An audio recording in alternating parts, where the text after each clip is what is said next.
Okay, Peter Anosike is a philosopher, development economist, a journalist, and best-selling author.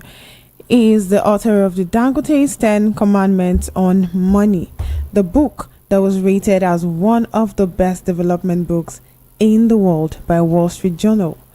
And here in Nigeria, adopted as the workbook for grooming entrepreneurs by Small Medium Enterprises Development Agency of Nigeria, a federal government agency in charge of small and medium businesses in Nigeria.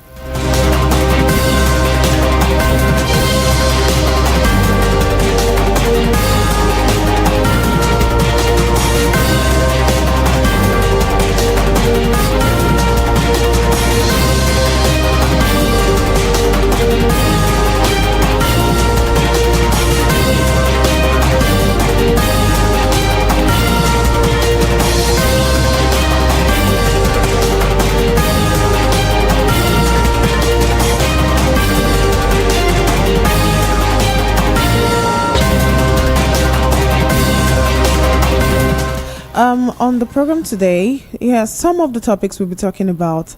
Nigeria is safe hub for investment. Tinubu assures Chinese executive, tells next growth vista.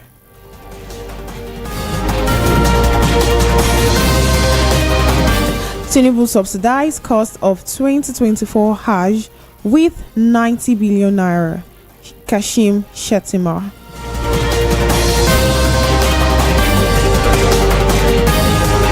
Tax now highest revenue source to Federation. Buhari's government worst in Nigerians' history. Tinubu inherited economy in ICU. SDB chair.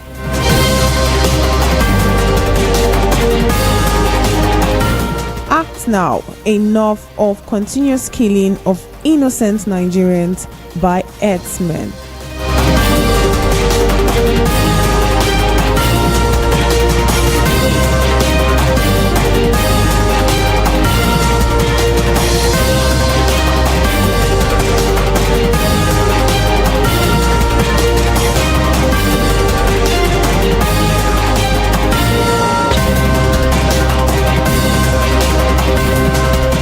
On our first topic of discussion for today, Nigeria is safe hub for investment. Tinubu assures Chinese executive, tells next growth vista. President Bola Ahmed Tinubu says Nigeria is a safe hub for investment and that his administration will always provide the needed support to ensure that businesses thrive in the country. Speaking when he received a delegation led by the chairman of the China Railway Construction Corporation, that's CRCC, Mr. Dai Hegan, at the State House Business Executive, that their investments in Nigeria are safe and that his government will further strengthen the business environment. The president stated that his administration welcomes the opportunity to expand business collaborations with the company as well as upgrade critical infrastructure and facilities for the mutual benefit of both parties.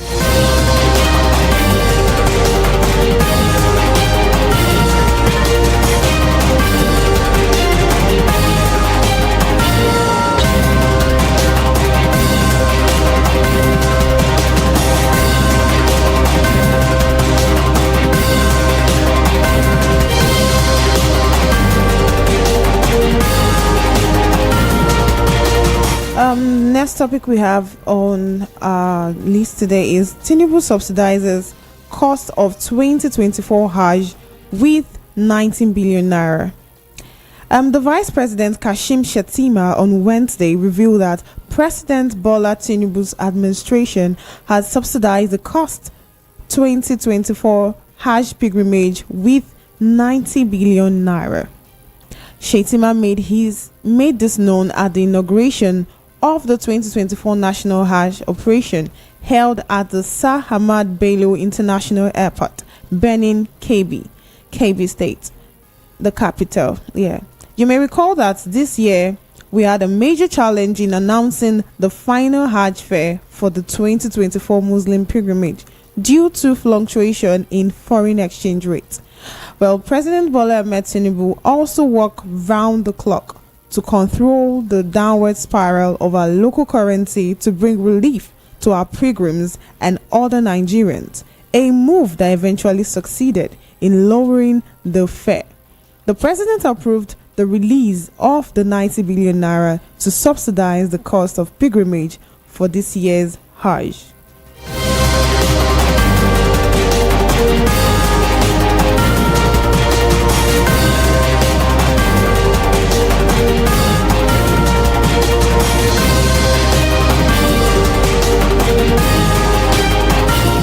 Next topic is on tax. From Oluwatoyin Maiden, she said the tax now highest revenue source to federation, and the federal government has changed tax practitioners to work harder in getting more revenue from taxes, stressing that tax revenue is currently the highest income source for the federation.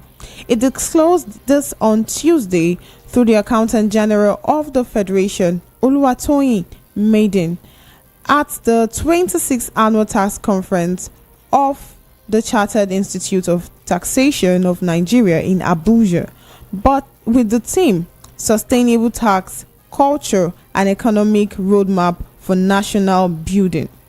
The government pointed out that based on the current high revenue from taxes, members of the Federation Accounts Allocation Committee were always looking forward to the figure from the Federal Inland Revenue Service every month in order to have funds to share to their three tiers of government. Medin said, like the CITN, the Office of the Accountant General of the Federation is committed to a sustainable tax culture that will ensure the continuous flow of revenues even at an improved level.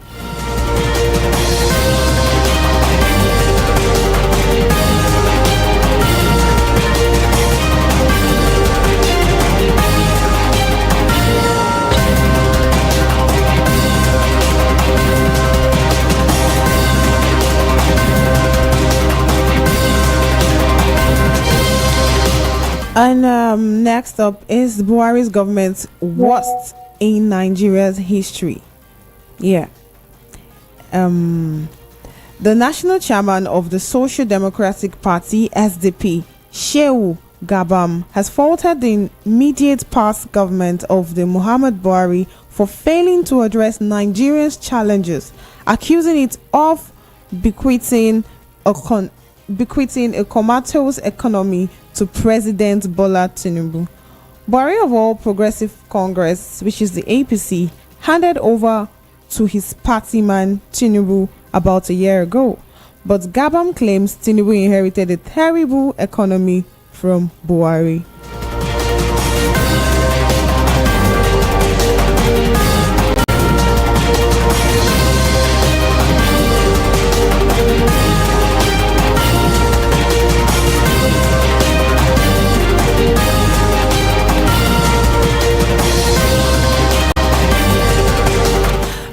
Enough of continuous killing of innocent Nigerians by Headmen.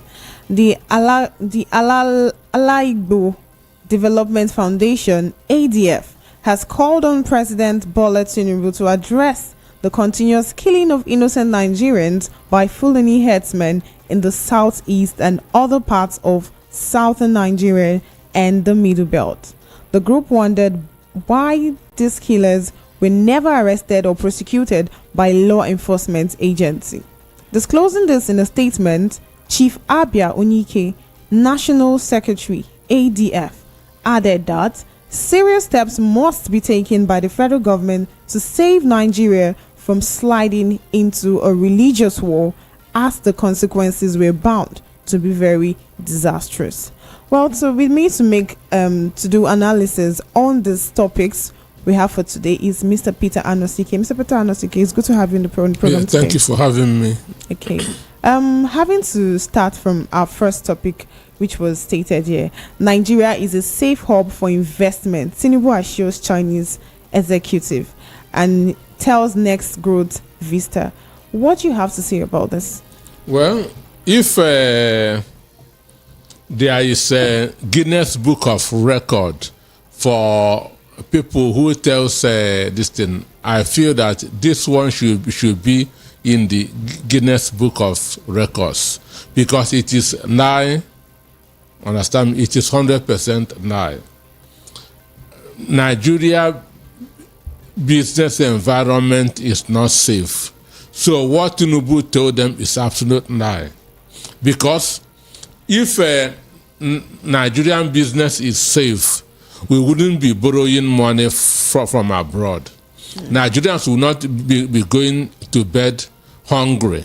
Yeah. Understand? Yeah. But Nigeria is the worst country to do business in the whole world. And the one good thing is that the Chinese that he is telling also know this truth. But in a diplomatic situation, you don't express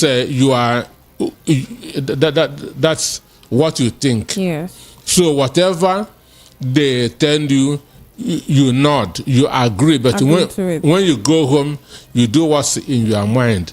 So everybody in the world know that Nigeria has one of the worst business environment.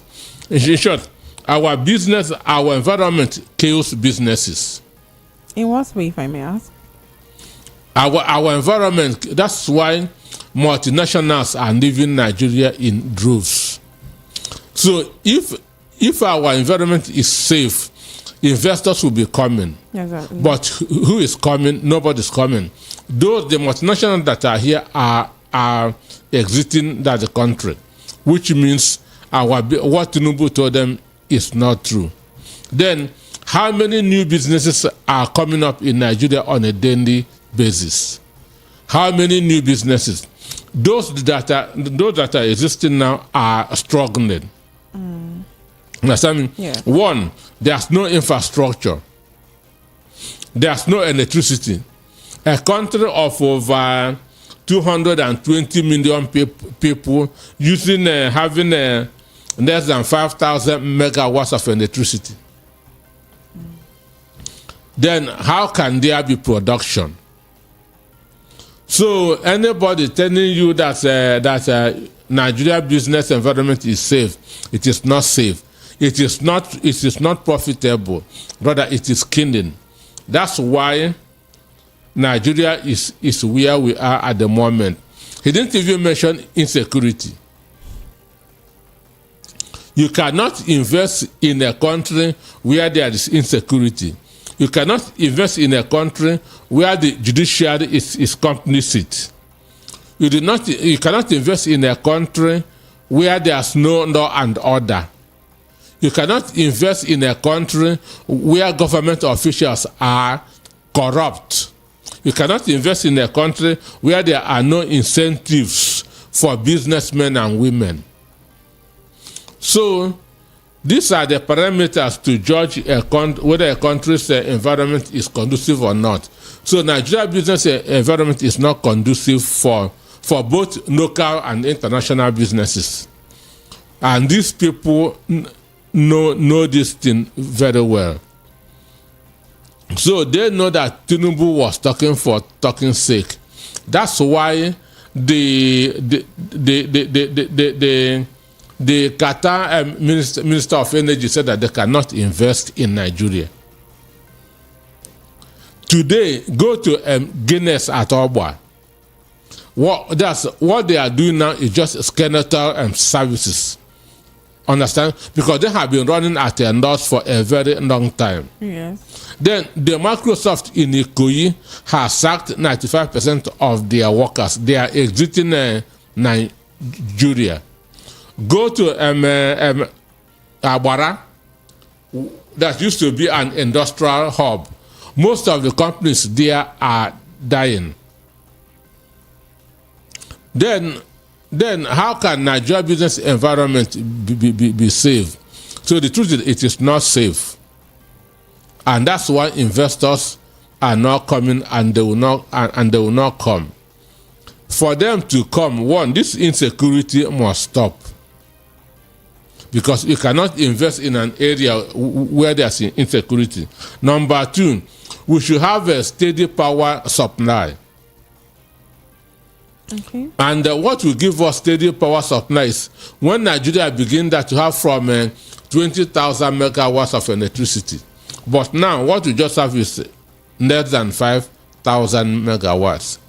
Why Lagos State and need 2,700? Then if Lagos State should take 2,700, remaining 1,300 for the 35 other states. So no company can function with this. So Tinubu should know how to tell the truth, because that's why I'll keep on saying it is easier for Tinubu to harness the businesses in Nigeria, to convince the businessmen and women in Nigeria than who have gotten used to our rugged environment. Because a British cannot withstand what is happening in Nigeria.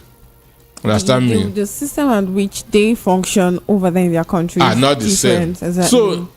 So for him to generate businesses, he need to go and appeal to Nigerian businessmen and women who have gotten used to the environment. Begin to give them incentive. Understand? Okay. Then begin to increase our energy.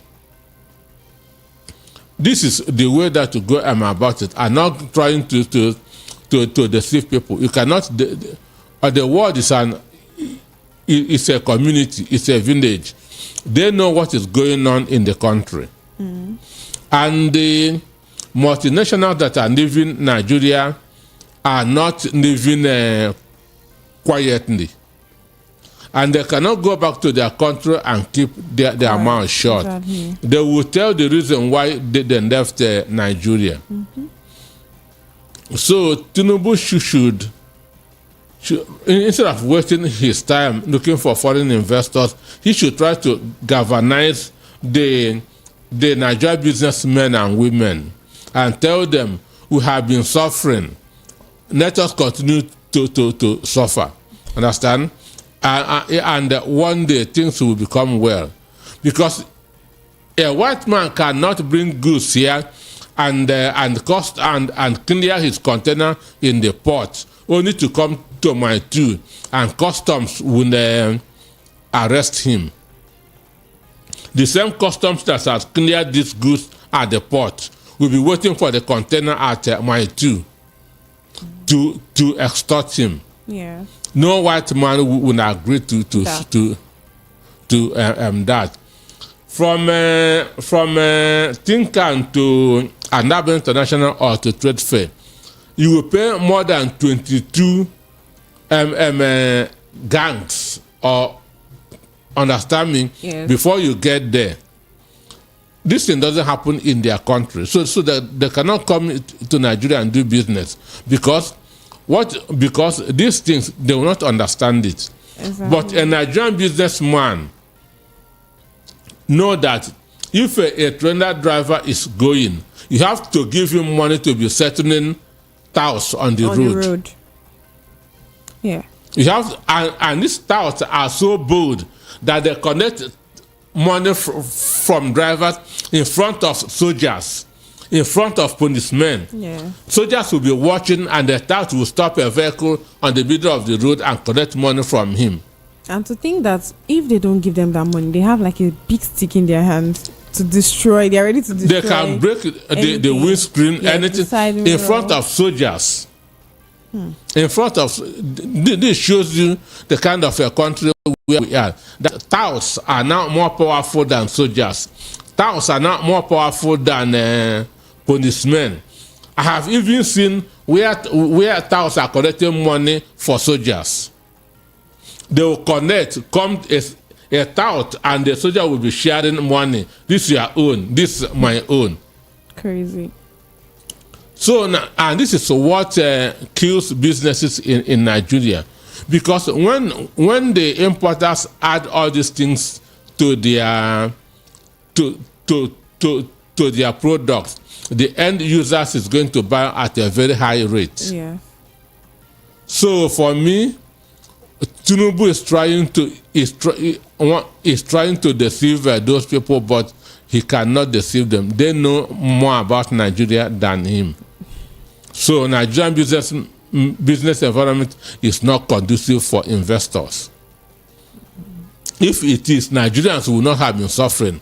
More businesses who have been coming up on a daily basis in this country. But now, the ones that are in existence are struggling. Okay. Yeah. So on the issue of the 90 billion, yes, as regards that for Hajj, now subsidy, he removed the subsidy for fuel. Okay. Wanted to remove a subsidy for electricity. Say we are going to be paying a cyber and security charge, but now subsidize Hajj. What sense does it make to anybody? One, Hajj is an individual affair. Yeah. It's if you want to go, you go. No, but it's not a must that as a Christian that I must go to Israel. Exactly. It is not a must that every Muslim must go to Saudi Arabia Or to Mecca. So it is if you feel that you can do it, you do it. It's a personal obligation. Exactly. Some people are happy that JP is being added to their name. Jerusalem pilgrimage. Understand me? So if you feel that you have gotten to the stage of JP being added to your name, then you raise the money and go to Jerusalem. Government should not help you. So for me, that's one of the ways that government wastes money. This is one of the ways that government miss priorities, because Hajj is not one of our problems. So that means you're trying to say that a Hajj subsidy now doesn't benefit it's the economy. It's a waste of money. It's the money that is thrown to the dustbin. Because this is an individual thing. If you feel that you can go, you go. Yes. It is not a must. It's not mandatory for everybody, or at some point in your life you have to. If this 90 billion was channeled into our electricity sector to even get about, let me say, 10,000 megawatts, it will be for the good of everybody. But subsidizing Hajj fees to the tune of 900 billion naira, to me, 90 billion is a waste of money. That's a lot of money. Come to think about it. It is a very big waste of money, and whoever advised him on that, even the way Shetima put it, that is subsidized with just 90 billion. So 90 billion is now it's small money. Just. What company does Shetima have? What business, apart from politics, what business is he running on his own? If 90 billion is now just 90 billion. So for me, it is a waste of Nigerian resources. But Tinubu just to make the northern Muslims happy. Understand me? Yeah. Because they are angry with his policies. Yeah. They are angry with his government. So he just wanted a kind of compensate them. But to me, it is a money that is wrongly used. It is a waste of resources. We have other ways that this money should have been more important to us, like increasing our megawatts. And if these people who are supposed to go to Mecca or Medina or wherever, yeah, if they can go with their own money, come back and have a steady power supply, they will be more happy with the government. Exactly. For them to even want to go to Mecca or Jerusalem or any of those countries, that means they can actually afford it without the subsidy.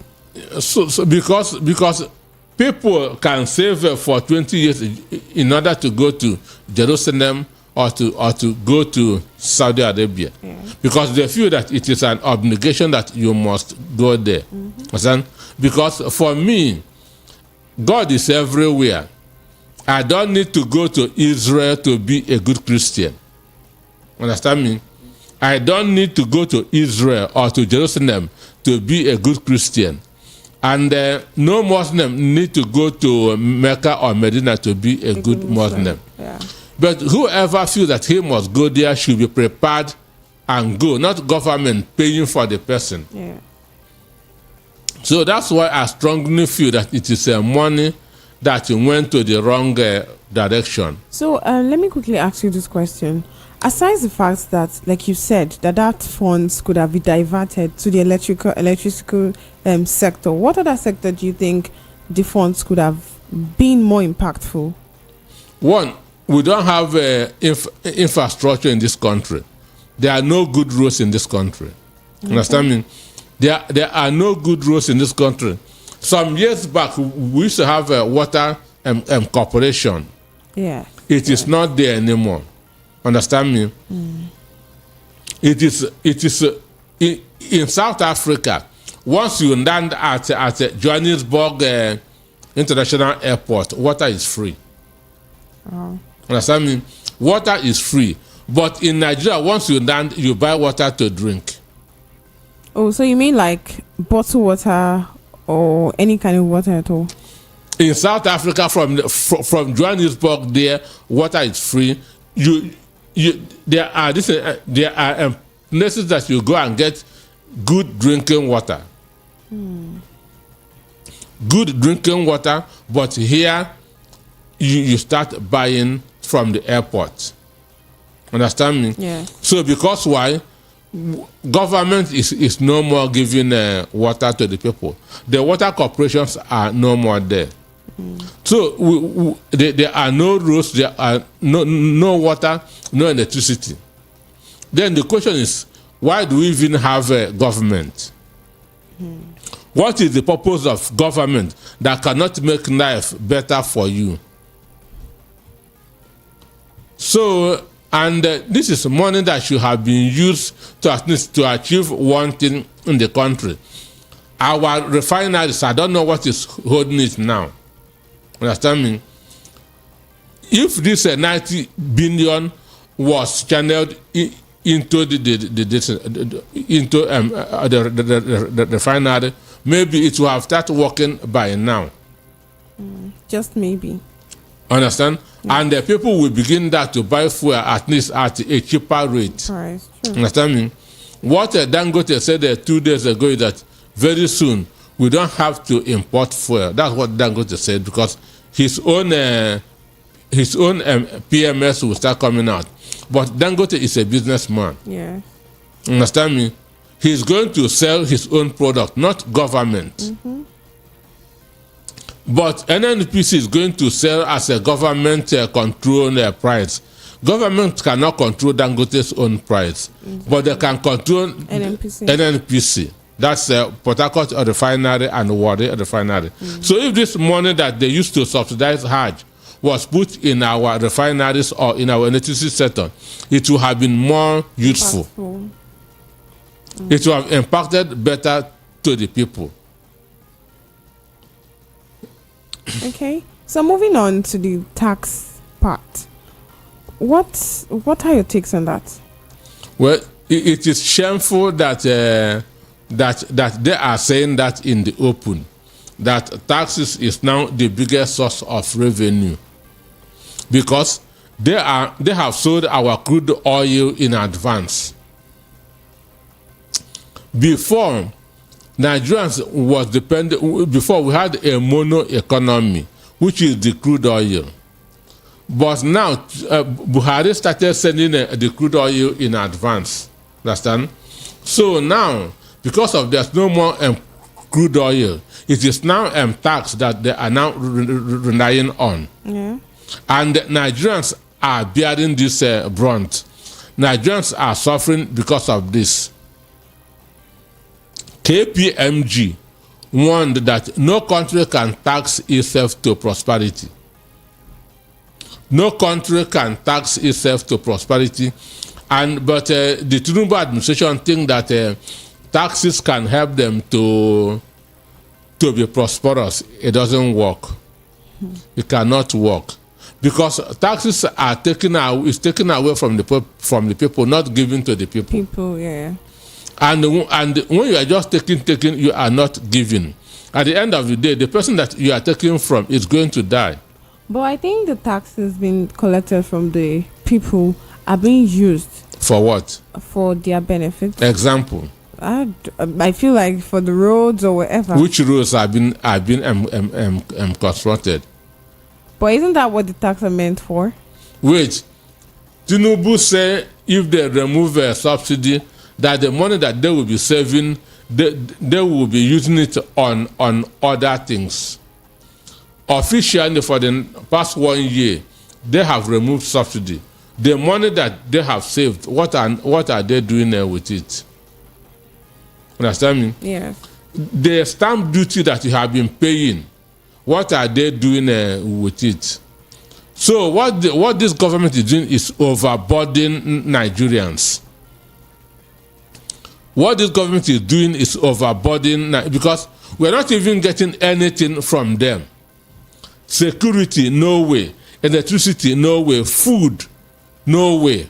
Understand me? All they're doing is taking from you on a daily basis. Why they don't give you anything? So why do you have government?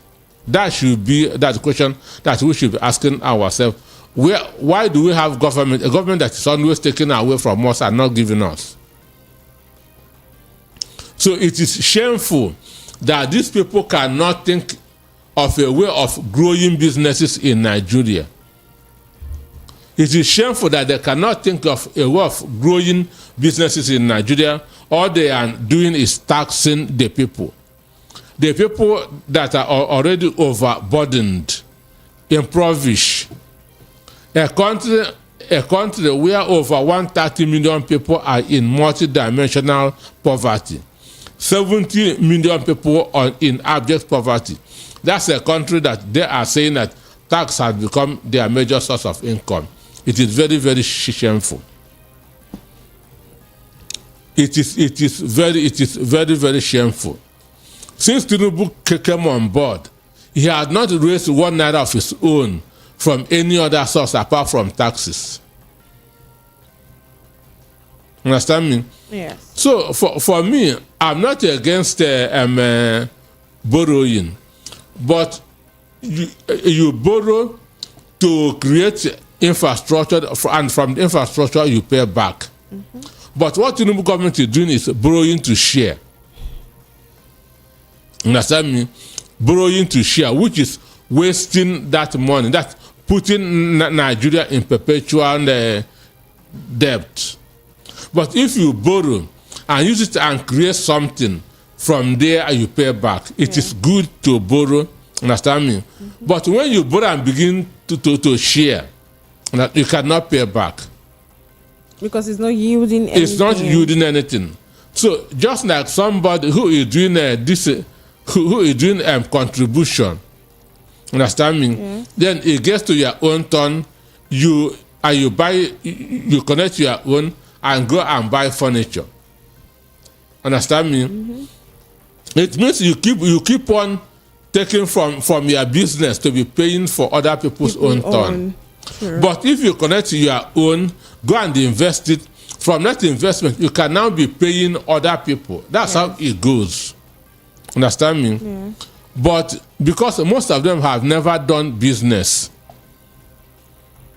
or they are simply wicked, that's why they don't want to do the right thing.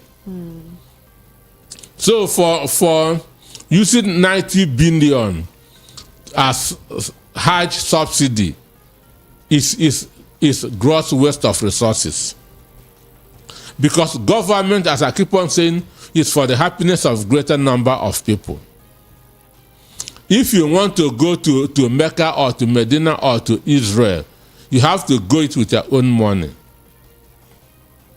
Otherwise, everybody can start going now. If government can be paying for Hajj, I can go to Hajj too. Understand me? I can become a Muslim and go. Yes. Understand me? Because it's a subsidy. Yes. And you want to benefit from And, it. but which is wrong. There are things that can benefit us, like this: our electricity, our refinery infrastructure. Anywhere you construct road, the price of land in that area increases. Anywhere you go and construct road, the price of land in that area will appreciate. Yes. Business will begin that to go to those areas. This is how this government should be thinking, and not subsidizing Hajj. So for me, it is unfortunate. It is very, very unfortunate. Okay, if you must say that, then yeah. Moving on to the Tinubu's Buhari's administration, where the SDP chair said Buhari's government was the worst in Nigerians' history. That Tinubu inherited economy in ICU. What do you have to say about this? Well, for me, nobody should hold brief for Tinubu. Understand me? Yeah. Nobody should sympathize for Tinubu. Tinubu knew that Buhari was digging a hole. Yes. Tinubu know that Buhari was digging a hole. That Buhari was mismanaging the economy. But in order not to ruffle federals, Okay. in order not to create enmity, he kept quiet. So he knew that Buhari was not running the government very well. And if he has his own ideas, he is very close to Buhari. Yeah. He will have advised Buhari, this thing you are doing is not good, do it this way. All that Buhari was doing for his 8 years was borrowing, and then borrowing. He never grew the economy by 1%. And Tinubu was aware of this. Yeah. He didn't complain. Understand me? So for me, nobody should sympathize with him. We know that Buhari was a colossal failure, a disaster when it comes to governance. And it is not even strange to Tinubu, because Tinubu was in Nigeria when Buhari was a military head of state between 1984 to 1985. The 15 months that Buhari was in office as a military head of state, Buhari was a colossal failure. So, but Tinubu and others, using their press, deceived the Nigerians about who Buhari is, saying that Buhari is a changed Democrat. Buhari is an incorruptible person. Buhari fought Montesina. Understand me? They used it to deceive those who did not know, and they voted for Buhari. Understand me? So nobody should sympathize with him. Nobody at all should sympathize with him. He inherited a very bad economy, but he knows what he was going to inherit. But then, from your own point of view, would you say we had a better chances with Buhari than with Tinubu at this time? The issue is this. When Jonathan was the president, Nigeria was the biggest economy in Africa. Understand me? Yeah. So Jonathan left a very healthy economy for Tinubu, for Buhari. If they had allowed the subsidy that Jonathan removed in 2012 to stand, Nigeria would have gone very far by now. So Buhari is complicit, Tinubu is complicit, Wono Soyinka is complicit, Sowore is complicit. Understand me? Yeah. So all these people, all these messiahs who now who now try to be more Catholic than the Pope are the problems of Nigeria. All of them, all those that protested against Jonathan's removal of subsidy, whether they are in Labour Party, whether they are in APC, whether they are in PDP, they are the problems of this country. Understand me? Even Sowore now, who is trying to talk as if he has a magic wand. Sowore was among those that protested. Soyinka was among those that protested.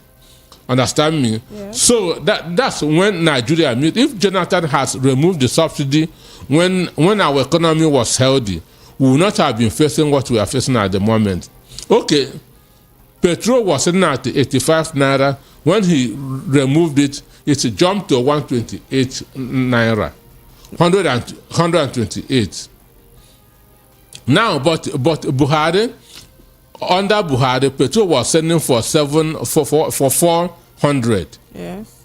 Under Buhari, petrol was selling for 400, and under Tinubu, petrol is now selling for 600. And some people sell for 1,000 because of their what? Their hypocrisy. They only think about themselves. So Buhari inherited a healthy economy from Jonathan and now messed it up. He messed the economy up as the SDP presidential candidates. Maybe he's among those that is looking for work, for job from Tinubu. That's why he might be making this statement, because it's not necessary. The economy was already dead.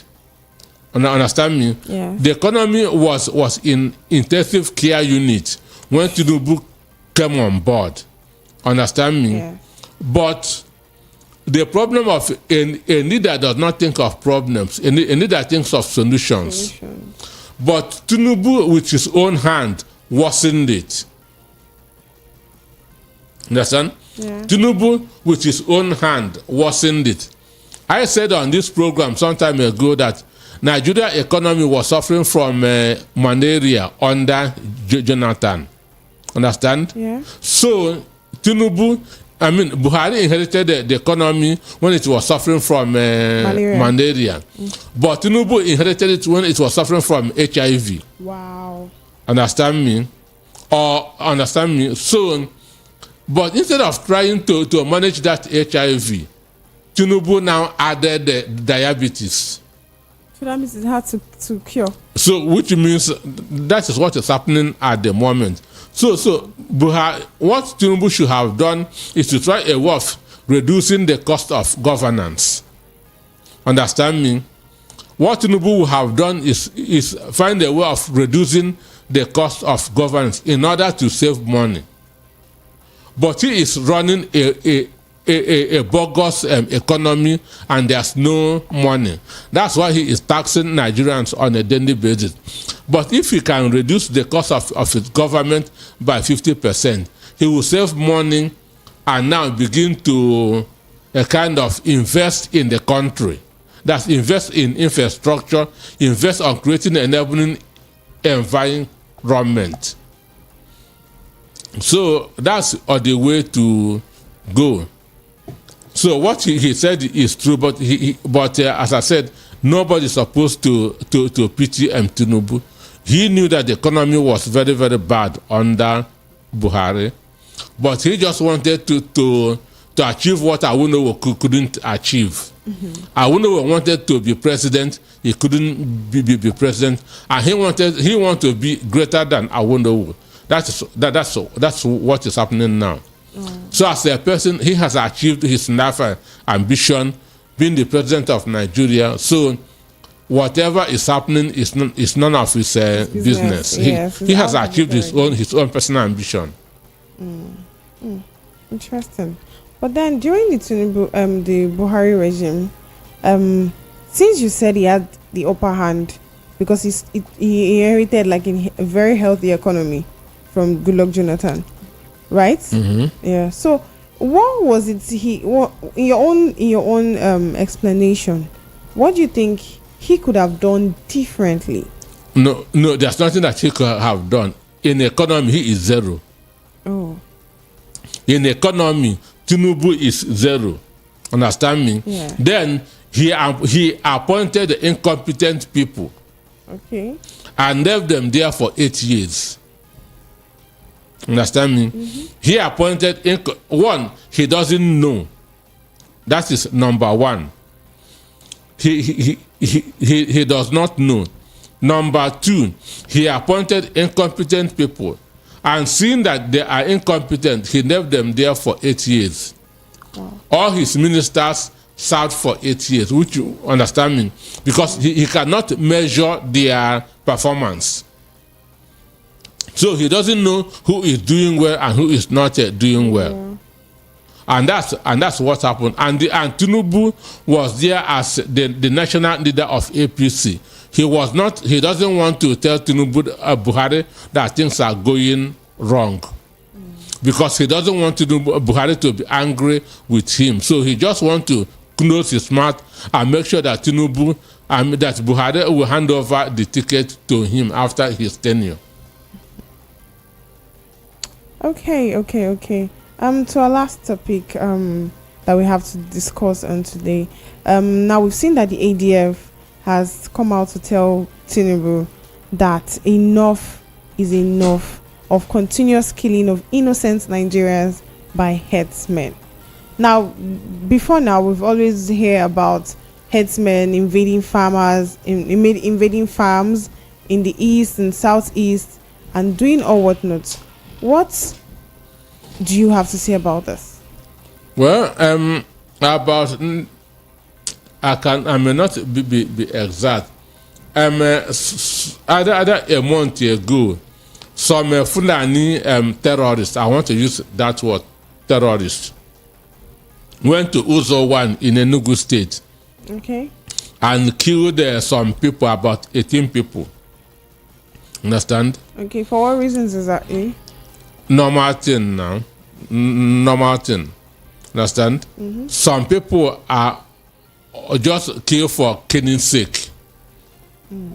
So they went to Uzo 1 in Enugu State and killed about 18 people. Then about a week or two later, in the same Uzo 1, nobody was arrested. Nobody was apprehended. Then about a week after, Uzo 1 people saw two people. That's two strange faces after this killing.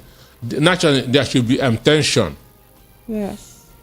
So also one is people saw two men, strange faces, walking around in the community. Understand? And so they killed them. Understand me?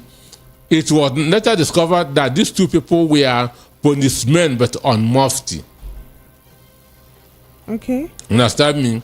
Policemen on mufti. So, but they didn't know that they were policemen. So they killed them. What did the army do? The army and the police joined hands and came and burned the whole village. Wow. Understand me? Army and the police joined hands, come and burn the whole village in Ozo 1. But mind you, the 18 people from Ozo 1 that they killed, nothing happened. Understand me? So, now, how do you see this? Different strokes for different people. Some people are gods. Then others are Vindians. So, and I keep on saying it. If government wants, that is to curtail insecurity in the country, they should disarm all Fulani terrorists masquerading as herdsmen. If government wants to curtail insecurity in this country, they should disarm all Fulani terrorists carrying cows up and down, understand? Because there's no reason in the world that somebody should be, that a non-security official should be carrying AK-47. It doesn't happen anywhere in the world. But what if they say they want to use it as a form of protection? If they can use me, which means I can also use it as a form of protection. You know, back before now, Ned Oko once said something about we all having our guns, and maybe that is what the herdsmen are practicing. No, I'm just saying. Wait, if the herdsmen or cattle rearing is a private business, it's a personal business. Okay. So, and if they should use a gun for protection, the timber people in the forest in Ondo require gun for protection because they are also in the bush. They can be attacked by wild animals. Understand me? Understand? So the cocoa farmers also need guns too. Understand? Then those that are or the farmers themselves also need guns. Why give them preferential treatment? So for me, that's why I still believe that government, two things are not serious with containing insecurity. Understand me? Okay. They are not serious with containing insecurity, and again, some of them are benefiting from this insecurity. But how then do we try to curb out this form of insecurity as a country? I have told you they should start by disarming every Fulani man that's walking about with AK-47. So that means any Fulani man walking by, they have to do like a stop and search. They carry it openly on their neck as if they are carrying their walking stick. Oh wow! Understand? And Nuhu Oribadu one day said that AK-47 is now going for 5 million from 500. Understand me? Which means it is now expensive, and not everybody cannot afford it. They kidnap people to buy this AK-47. Oh. They kidnap for ransom. When you pay for this ransom, they go and buy the AK-47. So even if you're selling for 10 million, they will still be buying it because they have joined the kidnapping to the cattle business. Oh. Understand me? So I am in total support of what the ADF said, that enough of this killing, because if it doesn't stop, people will start taking the laws into their hands. Basically, you cannot come to my community and murder my people and you go free. I would rather die. You cannot come to my community and murder people and you go free. Understand me? Yeah. I will not even wait for police or army. It will be understand me, an eye for an eye. So until they begin to disarm these people, it is because of this that this AK-47 that these people are carrying up and down, that farmers are no more going to the farm. And that is one of the reasons why there's high cost in food. That's why there's hunger in the country. Because you cannot go with a hoe and a knife and confront somebody with AK-47. Understand me? Yeah. So that's why in Benue, which used to be the food baskets of the country, there are no more famine. In Plateau State, there are no more, understand me, famine everywhere, because they are in the forest armed. They are in the forest armed. So until the Nigerian security begin to disarm these people, they are joking with the security. There can never be security. And what is happening in the country will continue to happen. Okay. At this point, I think we'll have to put out, open our phone lines for our listeners to call in and air out their views and what they think. But before then, we'll go on a quick break, and when we're back, we'll call the phone lines and start receiving your calls. Just stay tuned.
On the street, we go to bed empty hunger, to the blaring horns of a hustling city. The loudest voices of the common man got a medium to be heard. This particular administration, they were coming unprepared. It's not a bad thing to renovate the president's lawn. Through top-notch programming, unbiased reportage of news, sports, business, entertainment, and cultural documentaries, Voice of the People 90.3 FM became a symbol for 21st century media. And now, a new baby is born. Voice of the People Television, VOP TV, youthful, full of vigor and penchant for excellence in the continent's media space, exposing the wrongs, applauding the rights, dissecting the news without fear or favor, through factual and accurate stories and contents. Corruption kills three things that makes a society. Representing the interests of the people and giving them a voice. Voice of the People TV is here to stay towards building a fair society. VOP TV, Voice of the People Television, truly a voice for the people.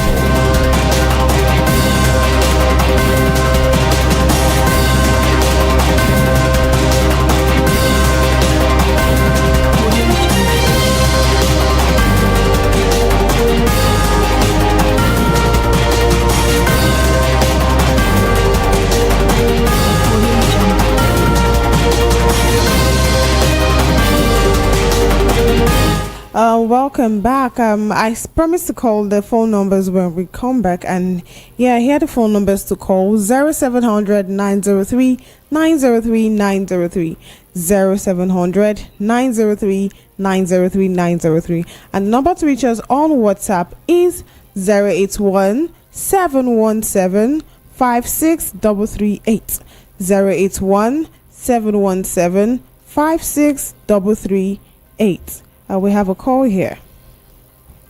Hello, good afternoon. Your name and location, please. Good afternoon. I'm Mr. Asu from Abu. I'd like to join in that discussion for concerning the money that the government is voting for Hajj. How can that be happening in Nigeria?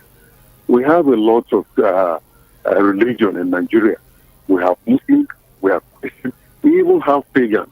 Are they going to be giving them subsidy? That is the first question we need to ask ourselves. Now, we don't have a good electricity, we don't have good road, we don't have good water, we are lack of everything. Now tell me, what is the need and what is that going to benefit us? The such amount they are releasing as subsidy for Mecca. Going to Mecca, what are they bringing? Are they bringing goods there to sell here to make a profit or what? Look, this thing is a personal something. We should all graze and tell the government, the right thing, because I believe this government has a listening ear. They have not cut their hair away like a shake or what is it called. So we need to raise up and stand up and talk. That money is not benefiting anybody. It is a private something. If I wish to go to Ibadan now, did I need government to come and pay for my transport? I know my mission of going there. So I have to save or pay or do towards all those things that I want to do, not relying on government to do. And this, what is the concern of the government paying subsidy for Mecca? Please, because I don't know much. If I have somebody that can convince me, well, but now I don't know. There is no need for all that. If I want to go to Mecca, let me contribute my money, maybe with Elijah or any other person to do that.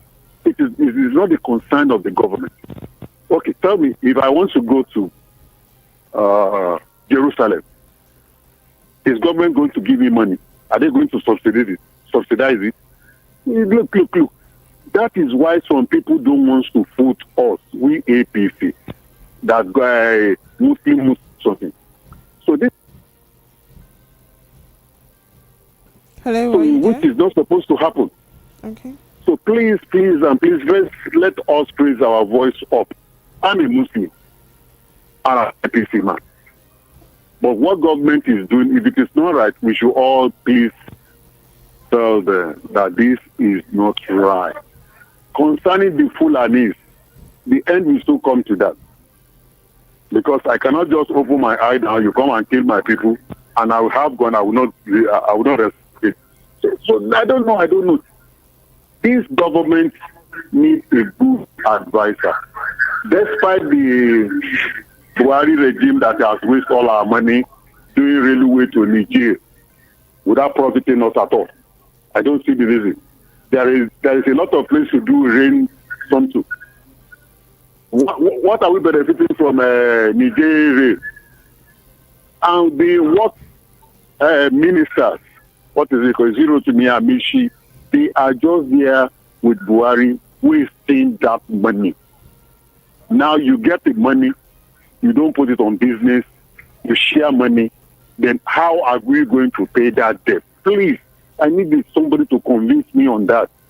That's why the man that is there that make a lot of illustration, that you get your money as a contribution, you use it to go and buy furniture.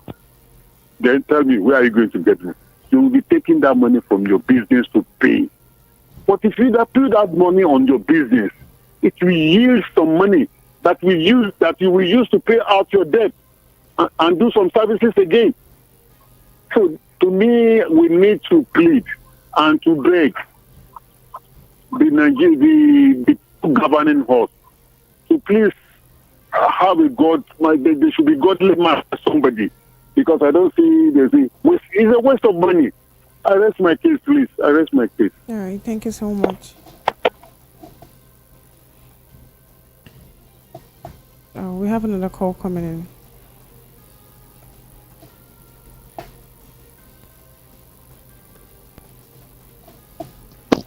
Hello. Hello, good afternoon. Yeah, good afternoon. That is for me. What? Hello. Hello. Yeah, this is for you from Odofi. Okay. Welcome. Hello, are you hearing me? Yes, I can. Please go ahead. Hello. Hello. Please go ahead. I can hear you. Hello. Please go ahead. Hello? I can hear you. Are you hearing me? Yes, please. Okay, I said this is for you from Odofi. Okay, you're welcome to the program. Please go ahead. Yeah, I want to use the opportunity to thank Mr. Peter Anosike. Okay. That man is just too much for me. That man is in fact is a legend. Hello. He can hear you. Please go ahead. Hello, are you hearing me? Loud and clear, sir. Yeah, he has said all Nigerians ought to have said, every responsible Nigerians. You see, at this juncture, what I feel like is missing in what they say is that, which I believe he's not in the position to say it. You see, it's high time. I can always say whenever I call this your program, or so whenever I call your station, it's high time we don't beg the government for anything. We put things to them. We elect them into the various offices. They are all in the aim of affairs. Fine. They spend a lot in just maintaining themselves. They spend a lot in their extra codes. They spend a lot in the vein of trying to manage the country. I don't want to say, I don't want to add the issue of maybe those that embezzle money. Just imagine their salary, imagine their end, imagine the health benefit and other benefits to the gods, in the provision of. So I want Nigerians to always have this in mind. Money. It's our collective natural resources, natural commonwealth that they use in getting those money. So it's high time we should start thinking about, if not start rising up now, peacefully, not about destruction, or not about insulting anybody. It's high time we bring out this and put it to the government. The coastal road they are spending, I think, 15 trillion naira on. Now there was no negotiation, but maybe there's another company that came in. They just bring up something and put it straight to us, and they want us to accept it. It doesn't work that way in a democratic system. So why is it that the military, but they are ruling us in an almost military way? This is democratic for Christ's sake. You see, they should have that limitation in as much as we. They will tell people in the media houses don't to allow callers to say certain words. But they are doing more than what we are supposed to say, like I say now. How can you be you carry big cane and beat us and expect us not to cry? You cannot beat a child heavily and you expect that child not to cry. You see? So thank you very much. Thank you so much. I so much commend and appreciate your analysis. Your summary. I don't know how to get maybe your platform or your office or your phone contact. So once in a while, we just greet you. All right. Thank you. Thank you so much. Hello. Good evening and welcome. Yeah, good evening, sir. Your name and location, please. Sinamaka from Ejibo, please. Okay, you're welcome, sir. Please go ahead. I greet you, my brother. Well done for your job. My dear, please, I honestly have said it all, but I want to contribute this. If they never give this money out to those Hajj people, or they are about to give, maybe they don't try that. Maybe they don't try that. You have a lot of problems in this country. How can you put 10 billion naira for student loan and carry this kind of amount to put for Hajj?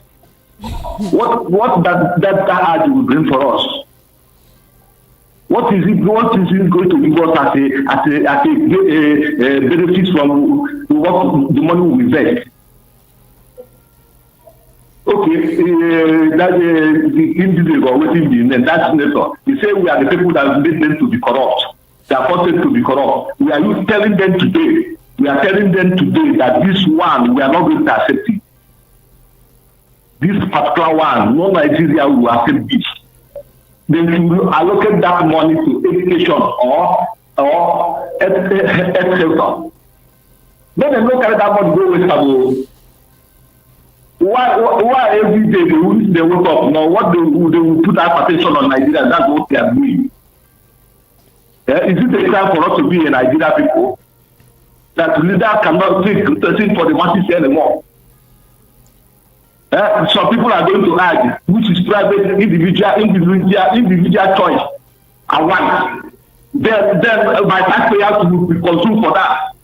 What kind of problem is this, my sister? They should give us, they should offer us a little respect for whatever they are doing, please.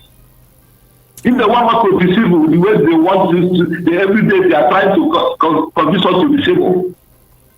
You can't be playing this kind of dirty game and you want us to disable with you.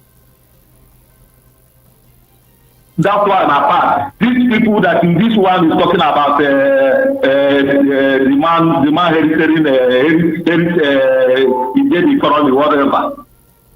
Although I will not blame anybody. This is the season of so much politicians to play their fucking games around. But we are telling the B2027 they should get ready to be exposed to the highest level. God bless you, my dear. All right, thank you so much for your input there. We have another call. Yeah, good evening. Hello, good evening. Yeah. Your Okay, name good and evening, location. Mr. Nosike. Good evening. Okay. Okay, this is Zerina, they calling from Spain. Okay, you're welcome to the program. Okay. I want to add just two things here. Pick two things and contribute. Okay. On this evil leaders calling on the federal government to intervene over economic killing in Igbo land. Yes. I think this is I don't know if this is needed. This thing they have done this particular thing before. That was 2016. They called and called and called. People were just killing and they raping people, kidnapping people. They called and called, nobody. About it's something main. They discover where these people. They just discover where these people where they have their camp. They mobilize themselves. They said they are going there to fight them. They bring them down. That was when military this thing from lead by I think it is this Buratai.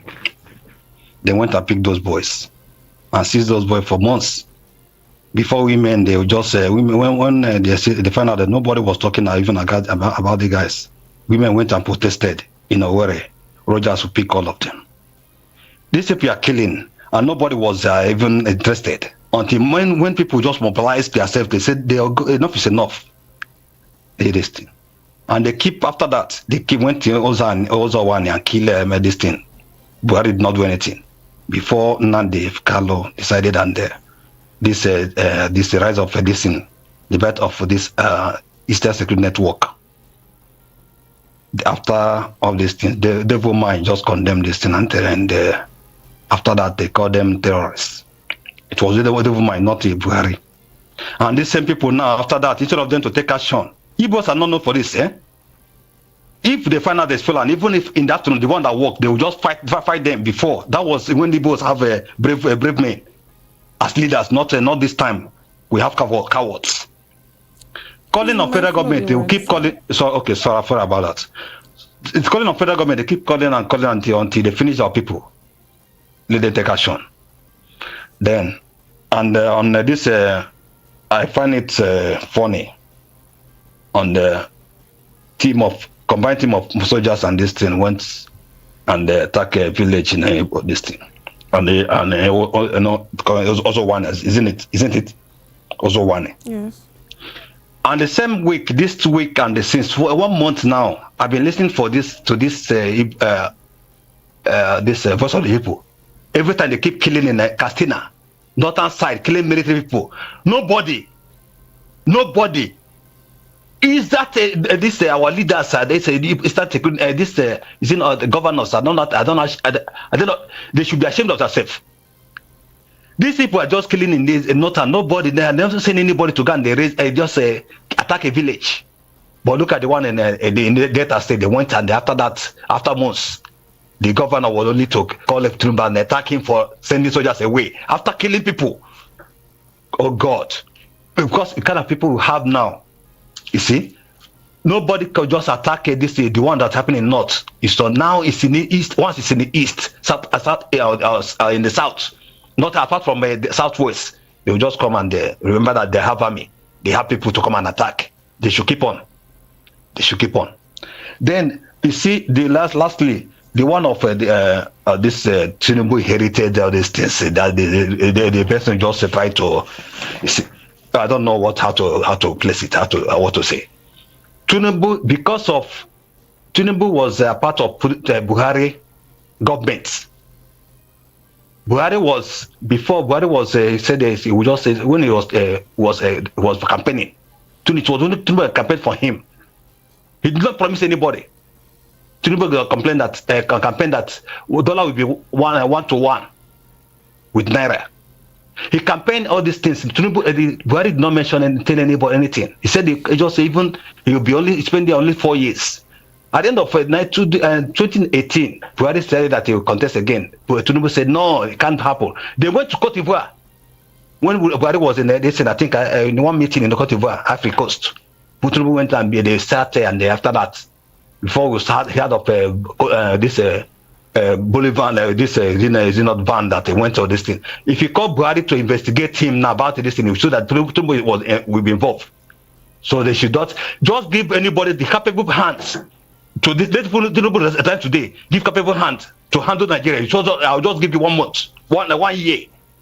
Give people like Obasanjo, Jonathan, Atiku, Obi. This you see that government that organization will bounce back again. Only that will have inexperienced people in power. That is why Nigeria is now. So they should stop giving excuses. Give people a hand. Tinubu resign today because of what is going on. Yeah, I think he'll still be a hero. Let him resign. I think he achieved that all this dream right from time that he want to be president. So my dear, I don't know your name. Just take care. God bless you. Have a great weekend. Thank you so much. Have a great weekend. Thank you so much, sir. Okay, we have another call here. Hello, good evening. Your name and location, please. Hello? Hello, I can't hear you clearly. Can you speak up?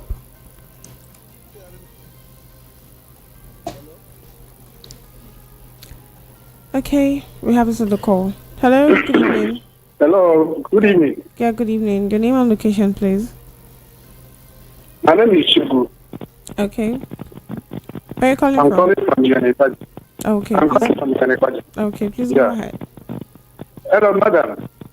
I'm trying to tell the whole Nigerians that nobody should blame Buhari or whoever. All Nigerians should blame the INEC chairman, who is Muhammad Yakubu, or whatever he calls himself. Are you listening to me? Loud and clear, sir. Yeah.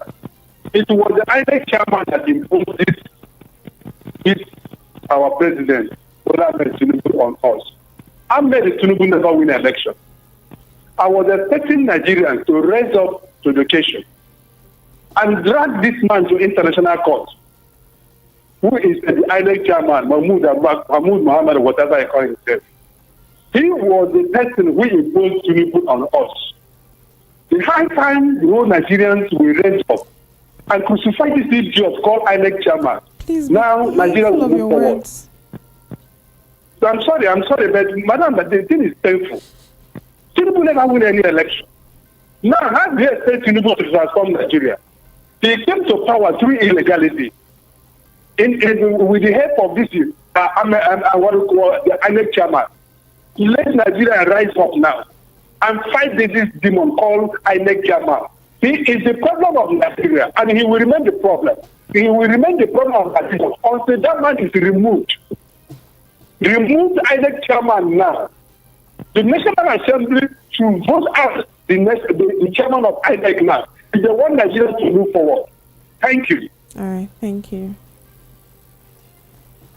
Please, when you're calling in, be civilized with your words. Don't say some words. You don't have to say some words on air. Please, be civilized with your words. Because at some point when you have to say all of those words, I have to cut you off and you won't get to say your mind anymore. Yeah. So we have another call here. Please step away from your radio set. Hello, good morning. Good evening. Good evening. Hello. Yes, good evening. Yeah, sir. this is Mr. Patrick. I'm calling from. You're calling from where? Hello. Yeah, you're calling from where? Volkswagen Ojo. Okay, please go ahead. We are here. Yeah, Innocent, your voice is so cool this evening. What's happening? This is not Innocent. This is Valerie. Is it the weather of Nigeria that is touching your voice like this? So soft. Well, I greet Mr. Anosike. God bless this man. He's telling us the truth. And will continue to tell us the truth. Only those who want lying, let them continue to lie. Deceiving Nigerians. Not the people like Anosike you can deceive. Let them continue lying. He said that he will no more no more estimated bill of NEPA. That if it's so, don't vote for me. See, what is happening in this country? I wonder. Is it the same country that Obasanjo handled? Is it the same country that Nigeria don't handle? Is it the same country Goodluck handled? Look at how things is now. Look at how costly things are in the market. I wonder what is happening. What is happening under this government? Look at, you have the money to sponsor people for pilgrimage 90. Look at the school stand, look at the school, look at the standard of education. You are giving them 20 billion. Is that how country to survive? Are we going to survive in this way? And they say 30 year belts and they are losing their own belts. What things are going like this? Because they wonder. How is this thing happening like this? How is it happening like this? Why are we in this mess? I just want to ask myself every day. Why are we in this mess? Nothing is moving. Everything just crumbled down. Everything just shut down. They say things will get better. They will get better. When? When will it get better? With this kind of attitude of economy, with the attitude of sponsoring a pilgrimage of 19. Oh God. I wonder, I think God help us to. So, that we have been praying. And God is watching. But the problem in Nigeria is that we only continue to be talking. Talking with action is dead. That's my own. Thank you very much. All right. Thank you so much for your input, sir. Okay. Get your call rolling in. Okay. We have a call here. Hello. Yeah. Hello. Yeah. Good evening. Your name and location, please. Yeah. For you calling from Amodofi. Okay. Please go ahead. Yeah. Just to add to what I said earlier, I give enough kudos to Mr. Anosike. It's too much for me. And another thing I want to say briefly is, you see, when it gets to helping the masses, they always claim that Nigeria doesn't have money. Okay, minimum wage is about 915,000 as the labor sincerely stipulate the money. I was surprised, highly astonished. That the money is too ambiguous, money is too big. So for a country to bring out a weapon sum of 90 billion naira for something that the people can do at the detriment, within their homes, inside their room, you are giving them 90 billion naira to go and do it outside the country. So what are you trying to portray to us with the masses or with the Christians or whatever? So what I will always say, and my last word on this is that it's time for us to rise up. It's our country, it's our nation. We employ these people into power. They are in a recent sense, they are civil servants. They are like a servant to us. So it's high time we stand against anything we doesn't want them to do. We can come out a mass and protest this morning. It's little by little. Let's stand for our rights. Let's protest for our rights. Thank you very much. All right, thank you so much, sir. Mr. Anishoke, thank you. Thank you. Okay, we have a caller here. Hello, good evening. Yeah, good evening, sir. It's Austin from Nebeda. Okay, please go ahead. Please, I want to speak on two issues. Okay. One, I have a question for Minister of Work, because there is a lot of uncompleted federal road, and people are dying because of no access to their house, and they have sold 90 billion to go and waste. Why is this country going like this? We leave the image and sharing shadows. The thing that is concerning the poor man, they don't think about that. All this money they are more poor for this Hajj. Is it for government work? Now for government workers, senior government workers, no poor man will benefit from that place. And after they will be taxing the poor man, person that is hungry, and you are still taxing him with taxes. It's right time Nigeria will rise up If not, Nigeria will enter street because this is getting out of hand. We keep quiet and keep on punishing us and keeping on taxing us. Is this a country? What is happening? Nigeria should rise up. Because if this thing continues before the 1st of October, people will enter street, will demonstrate by force. Let they shoot all the Nigerian youth. Thank you. God bless you. All right. Thank you so much, sir, for your input. Hello. Good evening. Your name and location, please. Hello.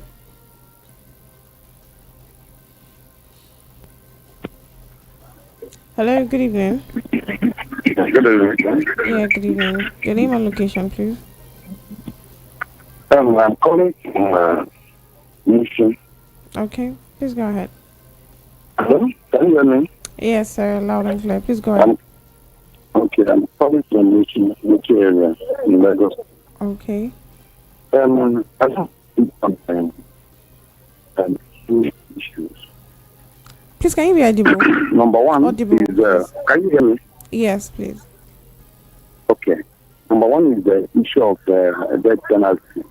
The other people, I think,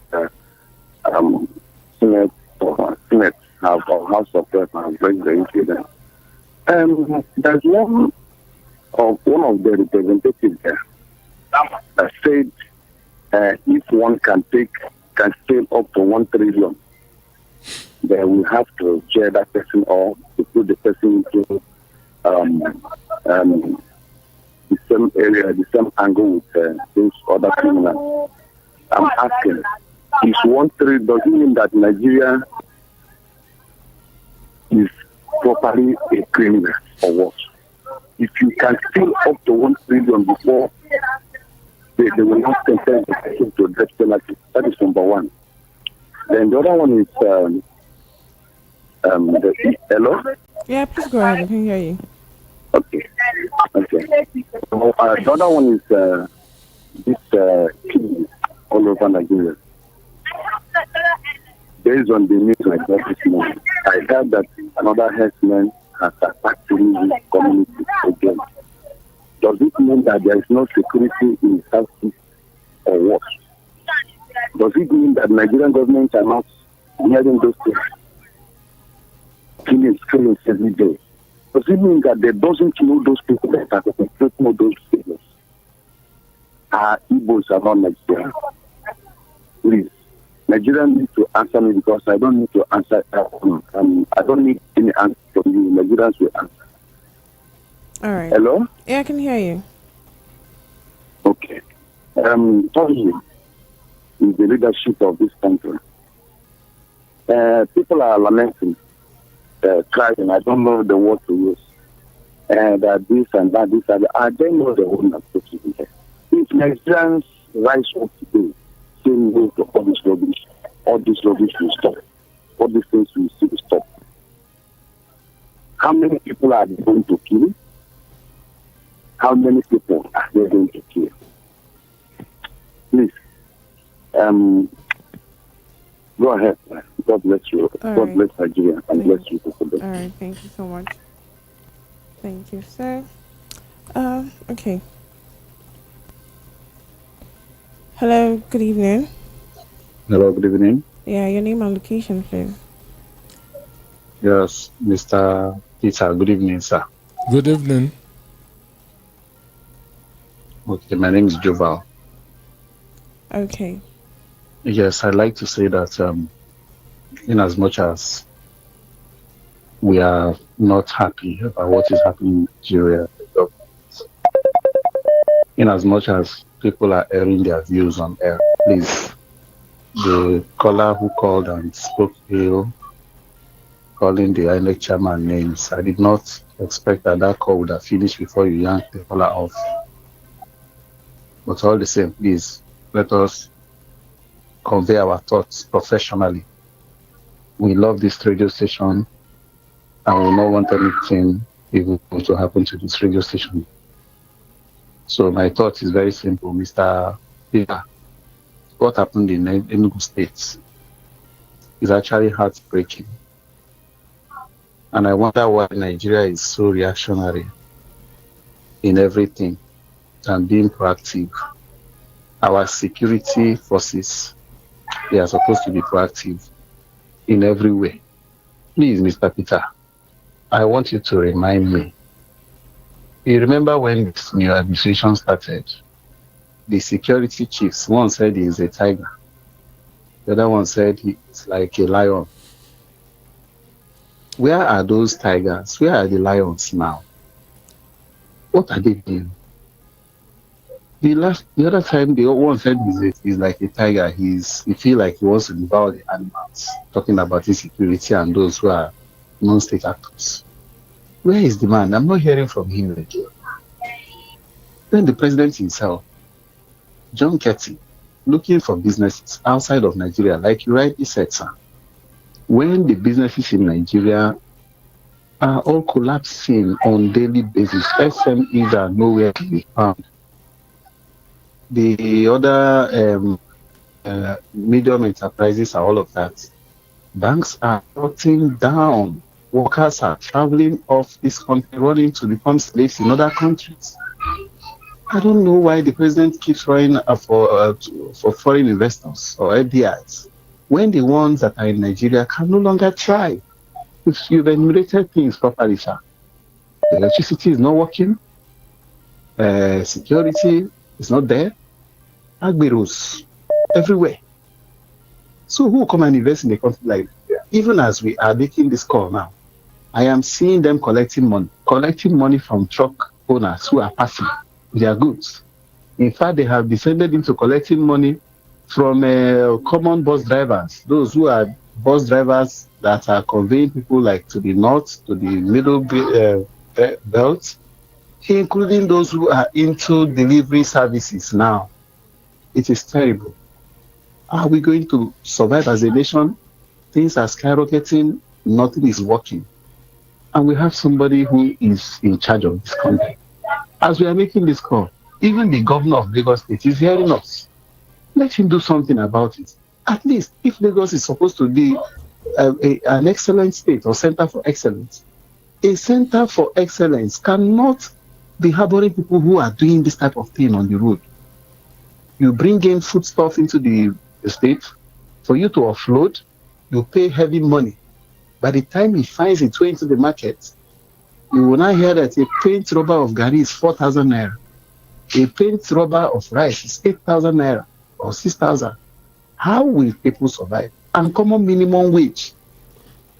The negotiation failed because FG, knowing all of these things, want to pay 48,000 naira. But the president promised us a living wage. And I asked, please, Mr. Peter, is 48,000 naira a living wage? Please, let me end this. Thank you. All right, thank you so much. Hello. Hello, good evening. Yeah, good evening, sir. Yeah, I greet Peter Anosike there and the long lady over the studio. Okay. My name is Mr. Monday calling from Agege, Lagos. Okay. You see, Nigeria always brings a story upon story to the headline. And it pains us, the masses, because no one is good. We want to, for how long, for how many weeks now, we have been hearing money and money and money, and no one is solving the country problem. We want to know, for like some weeks now, the president have not talked to us. We want to know, he should talk to us. Is he dead or is he traveling? That is what I want to know. Let him talk to us. How many weeks Nigeria have not heard his voice? He should talk to us as a president. Let us know. They should not hide it. Thank you very much. All right, thank you. Mr. Peter, do you have anything to say? Yeah, I want to talk about the killings in Enugu. Okay. Enugu State has about 4 different army stations. Okay. They have the 82 division is in Enugu. They have at Ababa. Okundano, understand me? Okay, I think we have a caller. Hello? Hello? Yeah, good evening. How are you? Good evening, I'm good. Thank you. Your name and location, Uncle Anasike. Hope you're well, sir. Fine with me. Fantastic. Thank you very much for picking my call, and I commend your fantastic job. My name is Bremi. I'm calling you from London. Now, you see, misplaced priority. That's what they call it. If anybody can justify the use of 90 billion naira, right, as fund to sponsor people to go to Mecca, and 5 billion naira as the available fund for people to go and get for education, for student loan, if you can successfully justify that, I will buy you lunch for 1 week. Oh God, may I check my account balance? Anyway, I'll be able to do that. So now, the point here for me, before election, Bola Tinubu didn't talk to you. He told you point blank through his body action that he care less, because you were not able to scrutinize him. Every other candidate, we know how they rise to where they are. Their trajectory were there in the public. Showore, Obi, Atiku, all of them, we knew how they become what they are. Okay, but Tinubu never attended to anything. He ran away from debate.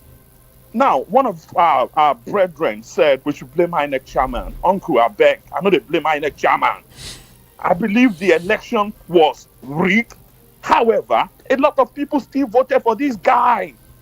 So, what I'm suggesting right now, I have always talked about this, and I want you to please, the best way to maintain your mental health stability now is not to expect anything from these people, okay? Secondly, think like a democratic orphan. Think like people that have no government. Because if you look at their priority, Lagos-Calabar Expressway, they want to do that. And as a result of that, a lot of people will lose their employment. And the road from Lagos to Abeokuta is a death trap. Nobody cares about that. So this is the case. This is the deal. And these people are doing what they do because they know that after 4 years of mismanaging resources, they will come back and lie to a large proportion of people among us who are completely brainwashed. This is what they will tell them. Look, the first 4 years, we have used it to lay foundation. And if you give us another 4 years, every street in Lagos, there will be AC. Before I shut up, please, look at Nigeria. From southeast, south-south, southwest, north central, northwest, everywhere you have intelligent people. Nigeria will be free from the moment you stop allowing your tribe or religion to be the determining factor of who you vote for. If you vote for intellectually sound people who are from every part of this country, Nigeria will be better. But as long as you continue to follow these undereducated people, you will die in your poverty. Thank you. Thank you, sir. Hello? Please tone down the volume of your radio set. All right, I've done that. Your name and location, please. Yeah, good evening, this is right, calling from Ejibo. Okay, please go ahead. Yes, I agree with Mr. Anosi. Please go ahead. I always like listening to his show. There's something I want to contribute on. Okay. Sometimes people say that they propose 5 million for students, 5 billion for student loan. Then at the time they now added 5 billion, which they're supposed to bought Yash. I want to let people know that that Yash, they said that the Yash have already been delivered. So therefore, the student loan is no longer 10 billion. It is the same 5 billion. You understand? It is the same 5 billion. In as much as they have already delivered the Yash, that means they did not add the money of the Yash to the student loan. The student loan still remains 5 billion. Meanwhile, they are using 90 billion for pilgrimage. That is God. and people are dying. People are dying. This man, when he was campaigning, he said that he would task them. I will task them. This is what we are seeing now. And we did not vote this man in. Me in particular, I did not vote Bola Ahmed Tinubu because I know that he has nothing to offer. This is what we are seeing now. You understand? But I wonder how long it will last. So help me and thank Mr. Anosika. I like his analysis. God bless you very, very much. Thank you. Thank you for that. So we have some messages here on WhatsApp I would like to read out. This one said 90 billion naira subsidy for pilgrimage is a waste of funds and should not have been in such a hard time. Nobody should be sworn in as president or governor until all court cases are concluded. This is Chima from Surulere. Okay, I think we have a caller here. Hello, good evening. Your name and location, please. Yes, my name is Mrs. Kenny. I'm calling from Shomolu area. How are you? Very well. Please go ahead, ma'am. Yes. What I've noticed with Nigerian government is that anytime they make an announcement telling you that, oh, they intend to do something, I think they've already done it. So there's no point crying over spilled milk. That's one thing. Then, way forward, for me, my suggestion that I'm making tonight, we already have who we have in power. We, as Christians, anyone that calls himself a Christian, I think this is a time to take to prayer. This is a time to really ask God to intervene. Then we also, as Christians, we also need to do the right thing. When it's time for election, if you don't like the person in power, then you do the right thing. Do not compromise. I love your station because it's really an outlet for the common people to speak up. When somebody approaches you in terms of when it's time for electioneering, politicking, campaign, and whatnot, do not take anything that will compromise your stand. Do what is right, so that at the end of it all, you have a clear conscience that you contributed meaningfully. So if anybody is rigging or doing whatever to get into office forcefully, your conscience will be clear. So what I'm encouraging Nigerians to do is seek the face of God tenaciously, honestly, and then do the right thing. God being our help, we will make it through. In Jesus' name, amen. God bless you. Amen. And God bless you. Thank you. Thank you so much, ma'am. We have this message on WhatsApp from Pascal. He said, thank you, Mr. Anosiki. Nigeria don't have good journalists and lawyers. Everyone is afraid of the government. We, the ordinary citizens, are the ones suffering. Nigerian government needs to be sued. Nigerian government needs to be sued. To ICC, lawyers and journalists have to stand firm and united for the sake of Nigerian prosperity. Thank you. We have a caller here.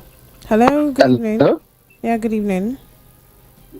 Yeah, good evening. It's Ola from Surulere. Okay, please go ahead with Ola. Yeah, thank you. Let me first win Remy money. Number one, the 90 billion was not used to just subsidize Hajj like that. No. The people that pay for Hajj paid last year when dollar was 460 to a dollar. So the government supposed to have done the conversion at that time and pay for their flight. So, but they did not. So this year, the dollar has gone up. So they now ask the people to come and pay extra money. Then they refuse. That is when they take their protest to the federal government. And the federal government intervene by paying that 90 billion for the ineptitude of them not be able to do the conversion in last year and make the payment. So that's what the 90 billion was used for. Then the 5 billion that he talked about education loan, no, it's not. Go and check the budget, the 2024 budget. It's 100 billion that was budgeted for student education loan. So that 5 billion was initial money that was budgeted in the supplementary budget last year, not 2024 budget. That was last year. And the 5 billion from the yacht was added to it because the House of Rep cancelled it and it was added. Then it became 10 billion. But those one was not the actual amount meant for the program. So in 2024 budget, they budgeted another 100 billions for the student loan. So that is very, very clear.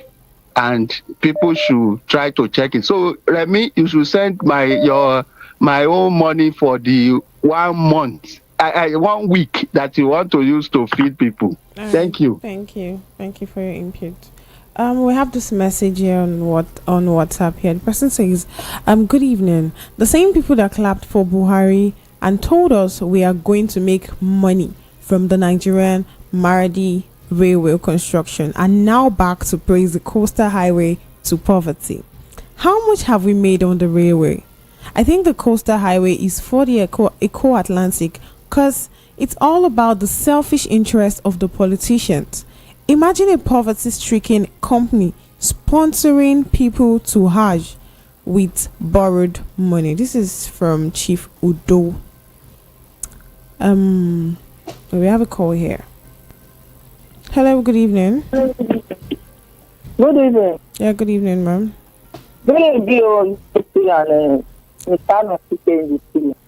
Okay, you're welcome. Your name and location, please. My name is Mother Eunice, calling from Manchester. Okay, just go ahead. Yes, yeah. What I want to say about the Nigeria problem is this. Concerning the Hajj, they are sponsoring people or they want to subsidize for them 90 billion. Well, it's all our men and good. This is the way Muslims are calling God, going to Mecca. Christians are calling God, going to Israel. If that is how Nigeria had that fear of God in their heart, Nigeria will not have been like this. All of them, they go there, they go and seek the face of God. But their mind is not in that God that they are calling. Stealing our money, do anyhow. Anybody in position, you see that opportunity to raise Nigeria money down and eat it and do whatever he like.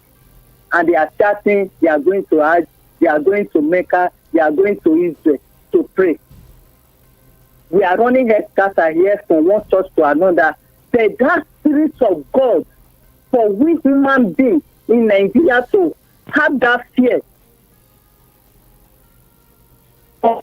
We ourselves using the money made for Nigeria to do something for Nigeria. Nothing like that. So they are all going headquarters to look for God.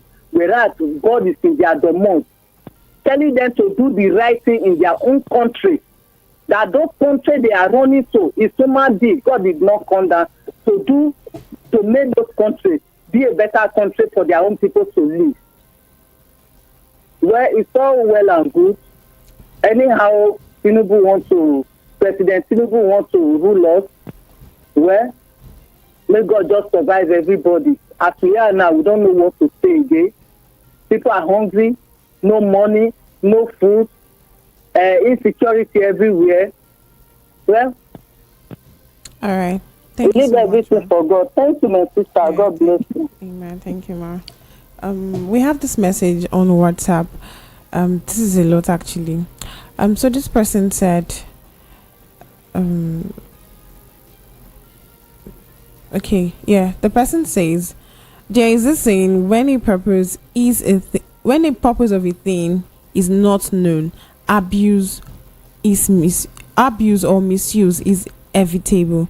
The question is for this government: what has the people benefited from them? 11 months of nightmare, sorrow, tears, and blood due to bad policies. Taxes that created insecurity that turned the country to a gangster paradise, economic disaster, poverty, increase of school fees that has brought about failure of students, WAEC and JAMB, illiteracy, agborism, banditry and Yahoo boys. No power that has made private companies to jackpot, SMEs shut down, doctors and other professionals too has left in thousands. Is this government? Is this governance with the government? Blessed are those who do not expect from this government, for they shall not be disappointed. It is a shame the worst of us is ruling the best of us. Truly, there was a country. And this is from Dio from Fagba. We have a call here. Hello, good evening. Hello. Yeah, your name and location, please. Yeah, my name is Ben. I'm calling from here. Please, can you be audible? Hello? Yes. I said my name is Mr. Ben. I'm calling from here. Okay, Mr. Ben, please go ahead. Someone that called, I said the federal government is owing those people 90 billion. That is what they. And you see the spokesperson to federal government. He said that the loan is 100 billion. But nobody has heard that one. When they were talking about the 90 billion, they said they want to use it to subsidize for those who are going for Hajj. They have so many spokespersons. I have none of that is here. During Canada is here. And the other one, Minister of Information. So many of them are there. And this one now is the spokesperson to the federal government. Why people like this now? Everybody is suffering from what government is. This is government of falsehood and deceit. Everything about them is planned. Somebody now who is feeling the heat. All of us are feeling the heat. We come here and be forging life and be covering government. We said that you can say the other time that the 20-something trillion CBN printed for Buhari was for waste means. This kind of waste and means. Money is Buhari printed and converted to dollars and took it to reserve. And we are suffering here. Now instead of us to join hands and fight corruption, somebody will be supporting illegality. APC is doing. APC is finishing this country. They are look at what they are talking. Buhari is better than Tinubu by far. It's better. Tinubu inherited a bad economy. Tinubu inherited the best economy, and he did not capitalize on what Buhari left for him. Buhari was very good in terms of economy to compare what Tinubu is doing now. During Buhari time, fuel was 186 naira per liter. Buhari made it at 87, and he begged us that he wanted to be 145. We say okay, let it 145 so that you will not raise it again. Then the thing came up to 190, 186 some places, 200 in some places. For every 8 years, dollar was how much? Black market 750. Immediately Tinubu took over now. He has been not up to 1 year. Tinubu is ruling us now. Well, surely 700, 650 some places, 700. Dollar is too much, 1,500, and we are celebrating that it is not 2,000. Thank you so much, Look at all the people that look at Hajj Serikana that went and painted money to buy flights for Nigerian Air. He went and hired flight and painted in Nigerian color. The $2 billion they get to him to buy the flight is still with him, and they are charging him to come for 2 billion naira. Does that make sense? All the people that spend money now, if Tinubu will bring the whole money, and they will have enough money to work for this nation. And you go ahead to tell World Bank to borrowing and borrowing and borrowing people. What he use the money to do? There is no one thing Tinubu has achieved since he took over. We've run out of time already at this point, and I'm so sorry we have to call it a day because we have a program coming up next, which is the World News, and we have to make way for them.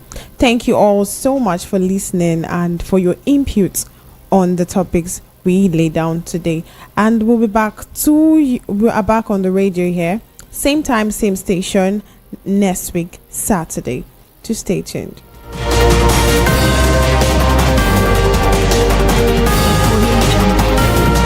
News.